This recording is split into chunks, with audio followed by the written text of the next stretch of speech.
But, you know, you could also, like, just, you know, toss, like, a whole bunch of glass bottles in the middle of the street.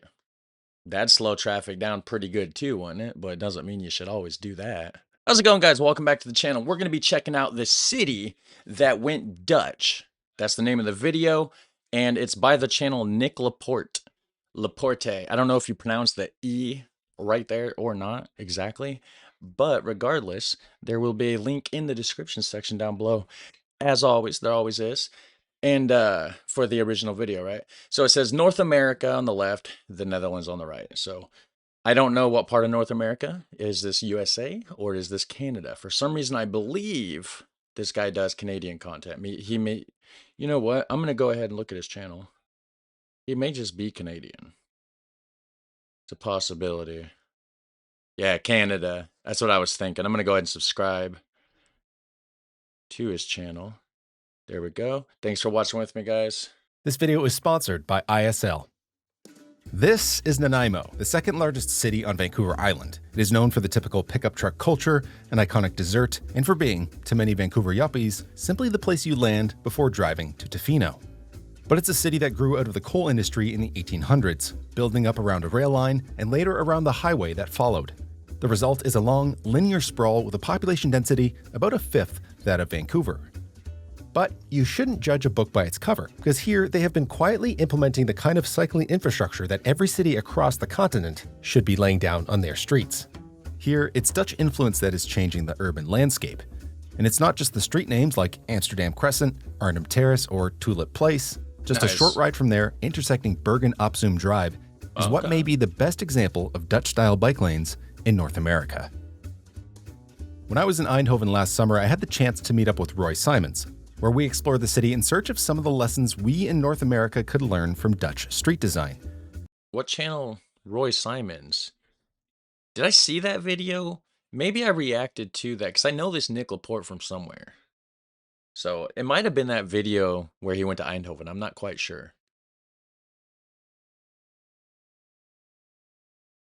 We got to talking about the best examples adapted on this side of the world, and Roy was keen for me to visit Nanaimo to see what is still one of the best examples of continuous sidewalks and bike lanes on the continent. Nice. So I met up with Mike Elliott, ISL's Mid-Island lead, and again by Roy, a sustainable transportation specialist.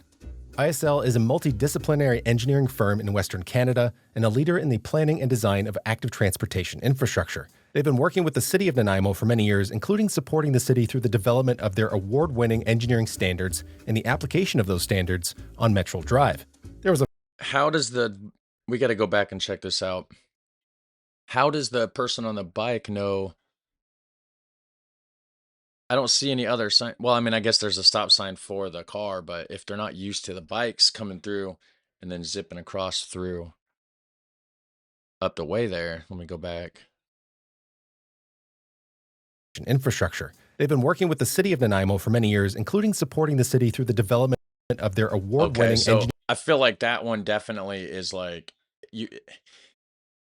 if you're Dutch and you're used to like the cars watching out for you, it might not be like that there. I don't know for sure. I would still watch out for the cars.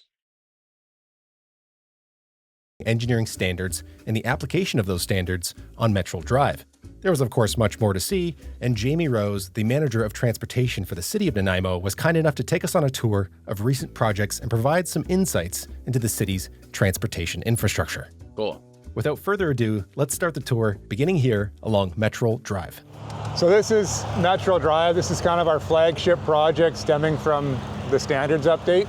By classification, it's an urban collector, so kind of a mix of uses, but generally low density. We've got the separated pedestrian cycling realm, clearly defined travel lane. This is by all accounts the best example of Dutch-style continuous sidewalks and bike lanes in all of the US and Canada. The brilliance of this design lives in its simplicity, by flipping the traditional priorities in the streets on its head. Instead of people walking or cycling down into driver space at intersections, drivers have to come up and over the pedestrian and cycling space. The design signals to drivers to slow down and be aware, which is aided by the vertical deflection, effectively turning the whole sidewalk and bike path into a speed bump. If it works. That's the thing. If it works, because a lot of times here in the United States, there's terrible drivers here, and they're not paying attention to stuff like that. I'm just saying, like, especially when we're not just the United States, Canada, North America in general, right? Sorry. Um, when you're not used to on this continent necessarily having the bike transportation and level of cyclists that you would have in Europe and stuff like that, the people here aren't used to looking out for them because there's not a lot of them, and they're usually not like the big priority. The priority is usually given to cars. So even though there's cities doing it, people that's not from that city or drive all over the place and only drive in that city sometimes aren't going to always be looking for this, they're not going to be used to it. So it's not going to be, I mean, it's definitely a step in the right direction for sure. But until it becomes like more widely implemented and stuff, I don't know how much it'll actually stop certain people from driving. There's a lot of people here that shouldn't have their license, right?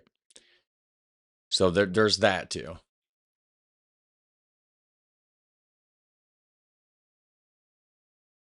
I have to admit, when I first saw photos of Metral, I wasn't blown away.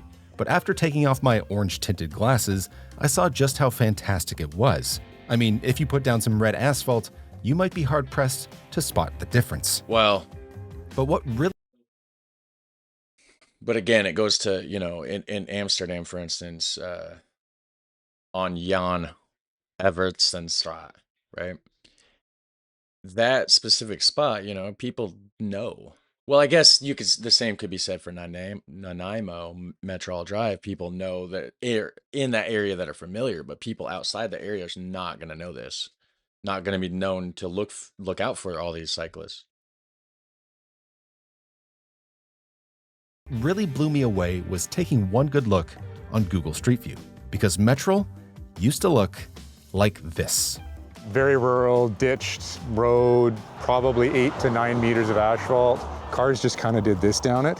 That's And That's what everything around here looks like for the most part. Yeah, like what they were showing the before picture.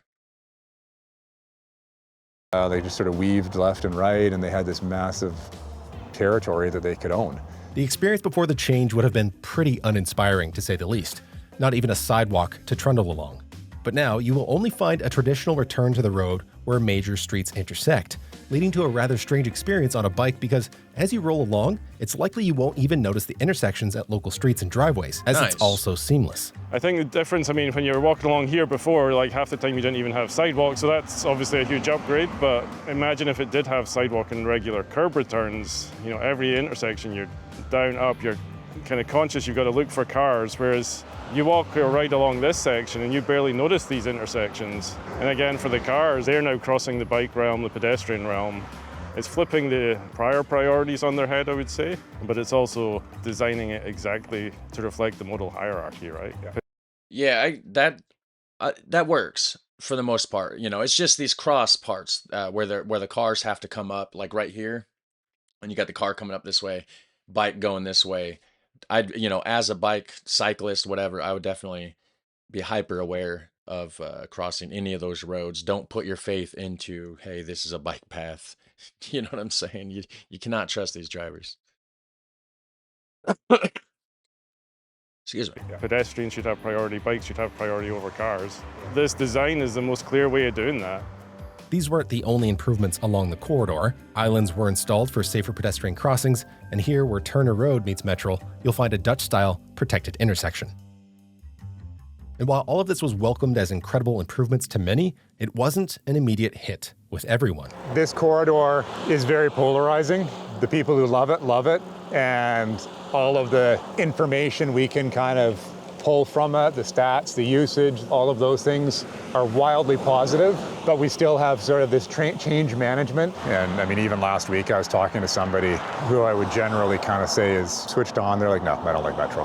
The words that I got out were complicated, I don't understand it, and I couldn't quite piece all those together. Because as you come in, it looks like a driveway. Yeah.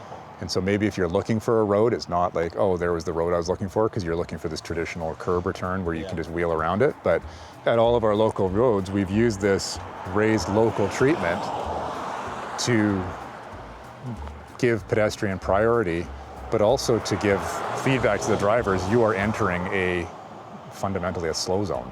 Like you are in a Yeah, I could see how it could definitely be confusing for the drivers, which could lead also to more casualties, more wrecks, more people hitting a bike, possibly not knowing where to go, and maybe not hitting a bike because you would actually be avoiding that if you're not turning in because you're afraid that you don't know that you can turn in, but you could be getting in a wreck, causing traffic collisions. If the person behind you thinks you're going to turn, but then you don't turn, they could rear end you maybe. I don't know. We're in a residential neighborhood now, so you're the guest, you're not the dominant user. This is very much something drivers will become accustomed to over time, and it's actually a flip that came sooner than expected. Pre and during construction, we're just absolutely 100%. This is ridiculous. What are you doing? I can't do this. It's changed, and on and on and on, and just negative, negative, negative, negative. People and are. there were a handful that actually followed up and went, you know what? You were right. Like, hang on, sorry. You want to repeat that for me? Because we don't typically get that kind of a response. Like, we'll get the support, we'll get the, hey, that's great, we love it, thanks for doing it. Or we'll get the resistance, what are you doing? This doesn't make sense, I don't like it. But not the But correction. having the acknowledgement that the change actually had the intended outcome is very uncommon from what I've seen. This can't be understated, and it speaks to how great of a design it is. That being said, building such modern infrastructure comes with extra challenges. Despite vast benefits, communities are still trying to work around a Motor Vehicle Act that was written based on cyclists sharing the roadway with vehicles. As we build more protected infrastructure to aid mode shift, environmental, affordability, and health objectives, people cycling and rolling are no longer operating on the roadway with vehicles and may have to be recognized differently by law when the MVA is updated. Before moving along from Metral, there is one last thing that has to be mentioned because Hold on, I want to see that transaction or the roadway with vehicles and may have to be recognized differently by law when the MVA is updated. Yeah, see that guy stopped, which obviously there was a truck or car, whatever it was that turned in this way. But then also, if you noticed, he kind of did look to the left to make sure that that car was indeed stopped and wasn't going to cut him off or go to the right.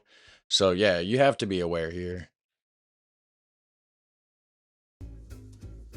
Before moving along from Metral, there is one last thing that has to be mentioned because this isn't just a one-off. Continuous bike paths and sidewalks are now part of the engineering standards in Nanaimo.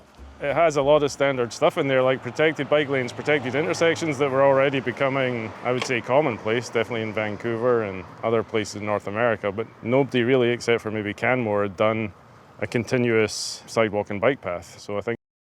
Is this really, hold on, he's talking about Vancouver. I thought this whole time we're in Vancouver.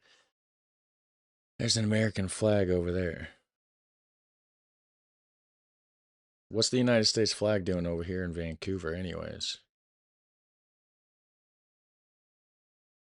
Becoming, I would say, commonplace, definitely in Vancouver. Oh, and it's other both. places.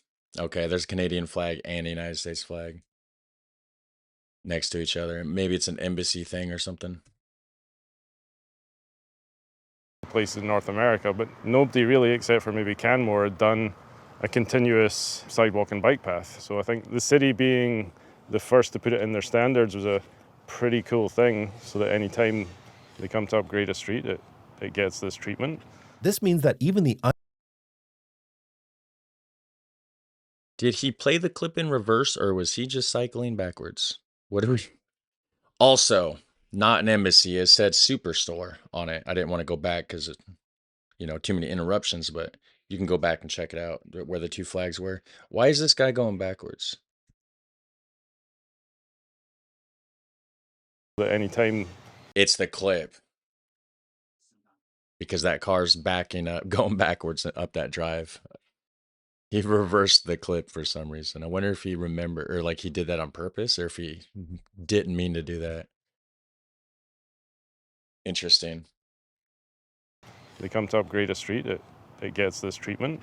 This means that even the uninitiated engineers and planners will be given the tools and direction to include human-centered design in the community. more of which we will see, because from Metral, we are headed downtown via Vancouver Island University to explore connections made and yet to be completed along the way, starting with an old rails to trails corridor. This is the old ENN Railway, or the Esquimalt to Nanaimo Railway. So this used to run from Victoria up to, it actually goes all the way to Courtenay and then out. Okay, so railway, that's kind of cool because there's a bike path that's actually close to us that goes all the way. It goes through a few different towns, but it used to be a railway in different parts and stuff. In Carmel, Indiana, the parts where they redid that and put in a lot of bike paths, also was an old railway back in the day and stuff. So that's kind of cool. Like I'm seeing it all over the place. Old railways getting turned into bike paths. Kind of cool. Interesting to see. Out to Port Alberni. But in the 90s, the city actually created this multi-use path going from basically central Nanaimo up to Mostar Road, which ties into the Metral corridor. And then we're now working to go south and go through downtown and then connect into the Southgate neighborhood. And this has kind of been like the flagship, I guess, for a long time for active transportation. So it's nice. It's on like a 2% grade for most of it. This is such a good backbone of your AT network. Yeah, no, you got to applaud the folks who had the commitment and conviction to push it through 30 years ago. At Bowen Road, we were met with a prime example of making the best with what you're given. This was one of the pilot projects, yeah. So this is, I think, if you look at the provincial guidelines, this falls into the constrained or very constrained categories. Typically, there would be a desire to have more separation between the modes. We just don't have the space here, and so this is really shoehorning in everything that we could possibly want to make it better. Oh, compared to a painted lane or just an extra wide curb lane, it's light years ahead. I mean, it goes back to what I was saying earlier. It's definitely a lot of differences between here and the Netherlands when it comes to that. So if you're Dutch, don't get too comfortable on the bike lanes in this place, because that part was sketchy. It's better than nothing, though. I mean, it's definitely in the right direction. And I mean, a lot of folks will probably see the intersection and go, oh, well, there could be this or there could be that. There could be, but when this is just sort of a retrofit project, I think we're pretty proud of it. And as I say, it's sort of a version 1.0, and every project we learn and find a way to do stuff better. So, big old busy intersections like that, they need to take another key bit of information from the Dutch and do like the go under or go over thing, right? You don't have a choice. You're using an old railroad, goes right through a big intersection, and so dig under it, whoosh, bike tunnel, or go over it and make a bike bridge, right? That would definitely be a way to do it. Wouldn't be cheap, but it'd be cool. You can make like a nice architecture thing out of it and whatever, right? We continued onward to a neighborhood that hosted a bunch of new design elements that will be a common sight in Nanaimo. So you'll see more of these further up, but this is an example of our raised local intersection treatment. But this is sort of where we sort of use this treatment to heighten awareness and increase prioritization for pedestrians to cross.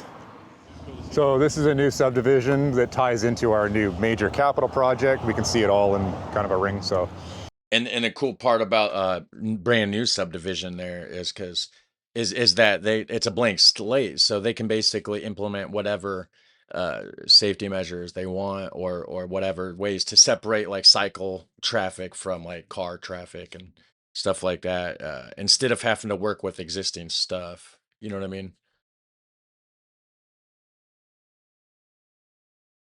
The other thing we did was made this raised intersection in the middle of it just to further kind of add speed management features. I think it works. It's not really operating yet. There's nothing built in here yet, but it is open. But from a walking, biking perspective, it shows that sort of prioritization. This treatment is so common in the Netherlands, you might not even notice it when riding around. Much like how continuous sidewalks and bike lanes slow drivers, this does the same, turning the whole intersection into one big speed bump. These are safer for everyone, not just people outside of cars. This whole corridor here in the early versions is actually the fourth leg of the roundabout to bring cars in here. Yep. And this is where we said, like, this probably isn't the best idea because you're just going to end up with people shortcutting through the neighborhood. So the cars go out and around. It's maybe a 15-second detour for a car, but pedestrians and cyclists can just come right through here and they're onto the trails. And this is, it's not a bike facility. Nice. It's a facility for everybody, and everybody can kind of use it. And so, you know, this is sort of, you know, when you start to talk about like how things are done in the Netherlands and how things are done in Sweden and how things are done in Japan. How do people interact in each of the... Yeah, it's definitely different because, like you said, he said this isn't a place for just bikes, it's for everyone. It shows like a person walking that has a plus symbol and a bike, right? I'll go back and show you. But in the Netherlands, you don't want to be walking down the bike path. The bike path is like the road for the cycles, or for the cyclists, right? For the bikes. That'd be like walking down the middle of the busy highway in front of, you know, being in the middle of like the cars and stuff, right? Same concept. So that's definitely another difference, you know, because you wouldn't have that. So also here, you know, if you're cycling, be aware of pedestrians walking in your path, I guess, too, right? And if you're walking, try to stay out of the way of the bikers, the cyclists. kind of use it. And so, you know, this is sort of, you know, when you start to talk about like how things are done in the Netherlands and how things are done in Sweden and how things are done in Japan. How do people interact in each of these facilities? You know, when I was in Japan, I found it really interesting because pedestrians and cyclists and scooters and everybody can all coexist in a space. Yeah. And there's not this tension and friction and I don't know, just conflict. Honestly, I think this area is going to be a pretty desirable neighborhood, and families are going to want to be here. Just convenience of the grocery store, school, not too far from the highway, so you want to go anywhere, off you go, right? So my chiropractor's down there, and his kids, they're maybe 14, 13, something like that. He never used to let them walk to Beban Park by themselves, right? And now, product of age, but also he's like that intersection, They're they older. can get across with no concerns, right? So, and they can go to Tim Hortons. They've been pretty pumped about getting to Tim Hortons and like, but so just that freedom that you're not driving your kids to the park, you're not driving your kids to the Tim Hortons, they can just walk or bike or do whatever and you have no real concerns about it. So yeah, it's helping set kids up for like learning these life skills and in a supportive environment. Like this is something we're continually talking through with the school district. Like walking to school is a life skill. Being able to navigate outside of a car is a life skill.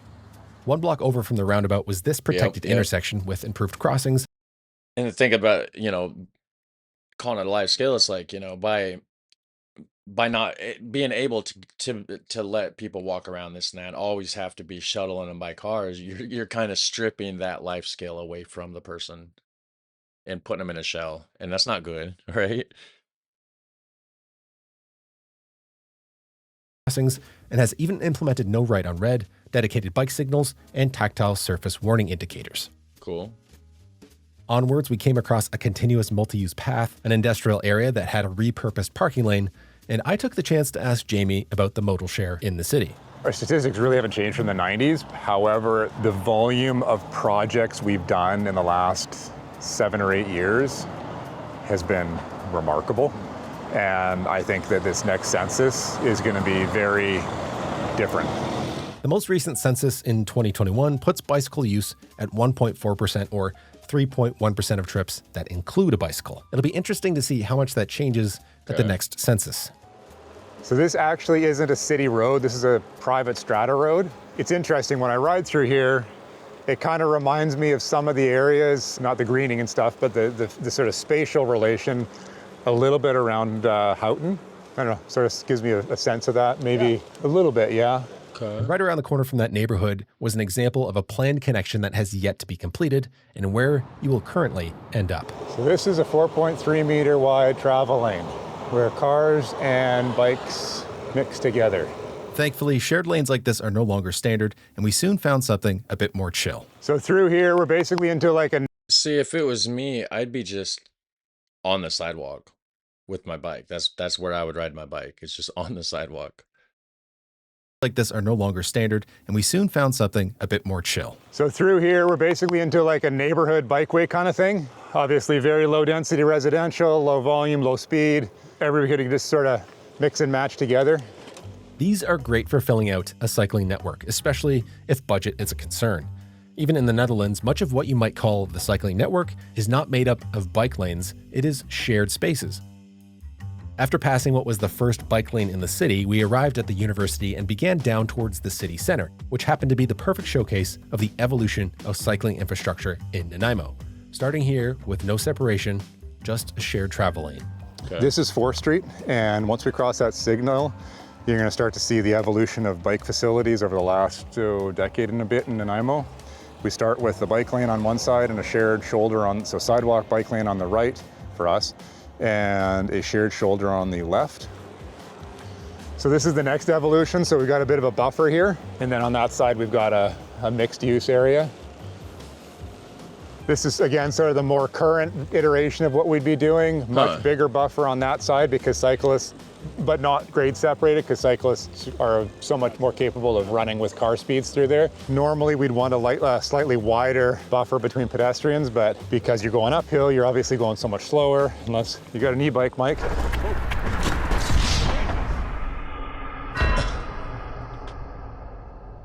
Oops. So this is kind of our last stretch into the heart of downtown, and it'll be kind of the inverse of what we saw there. It'll be buffered bike lanes in both directions. At that point, we will then have an improved cycling facility from downtown to the university. And so that kind of gives us our golden triangle between downtown, the university, and the hospital / country club, and that's sort of like the core of central Nanaimo. So this is kind of the beginning of our main bike connection to the south. Okay. And so this is just a local road. Obviously it's got the local road treatment to sort of tame everything down.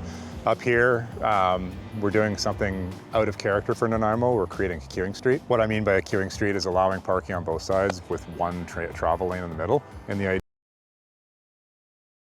I don't like those.